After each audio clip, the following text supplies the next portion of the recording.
3 পেরিয়ে 4 বছরে পা রাখছে ইউক্রেন রাশিয়ার যুদ্ধ।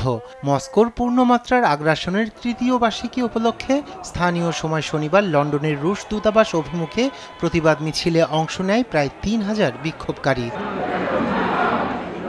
ইউক্রেন ব্রিটিশ ও ইউরোপীয় পতাকা গায়ে জড়িয়ে কমিউনিস্ট সন্ত্রাসবাদ নিপাত যাক, মানবতা মুক্তি পাক লেখা ব্যানারে রুশ প্রেসিডেন্টের প্রতি ক্ষোভ প্রদর্শন করেন তারা।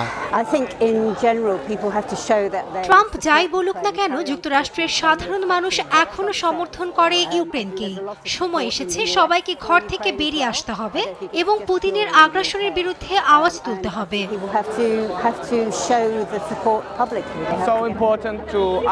যে কোনো পরিস্থিতিতেই অনড় থাকবে ইউক্রেন, আর ট্রাম্প প্রশাসন যেই সিদ্ধান্ত নেয় না কেন আমাদের সমর্থন অব্যাহত রাখব। শনিবার ইউক্রেনের প্রেসিডেন্ট জেলেনস্কির সঙ্গে ফোনে কথা বলেন ব্রিটিশ প্রধানমন্ত্রী কিয়ার স্টারমার। কিয়েভের প্রতি যুক্তরাজ্যের দৃঢ় সমর্থনের কথা পুনর্ব্যক্ত করেন তিনি। আর ব্রিটিশ পররাষ্ট্রমন্ত্রী ডেভিড লেমি বলেন, সোমবার রাশিয়ার বিরুদ্ধে নতুন নিষেধাজ্ঞার পথে হাঁটছে যুক্তরাজ্য। পুতিনের রাশিয়ার উপর চাপ প্রয়োগের এখনই সময়। রাশিয়ার উপর সবচেয়ে বড় নিষেধাজ্ঞা ঘোষণা করতে যাচ্ছি আমরা। এই নিষেধাজ্ঞা তাদের সামরিক সক্ষমতাকে দুর্বল করে তুলবে।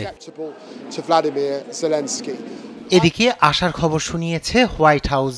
চলতি সপ্তাহেই মস্কো কিয়েভ যুদ্ধের অবসান ঘটতে পারে বলে আশাবাদ ব্যক্ত করেন হোয়াইট হাউসের প্রেস সচিব ক্যারোলিন লেভিট। সংঘাত অবসান প্রচেষ্টার অংশ হিসেবে খনিজ সম্পদ থেকে রাজস্ব ভাগাভাগির বিষয়ে ওয়াশিংটনের সঙ্গে চুক্তির কাছাকাছি পৌঁছেছে ইউক্রেন। মেরিল্যান্ডের ন্যাশনাল হারবারের এক সমাবেশে একথা বলেন মার্কিন প্রেসিডেন্ট ডোনাল্ড ট্রাম্প।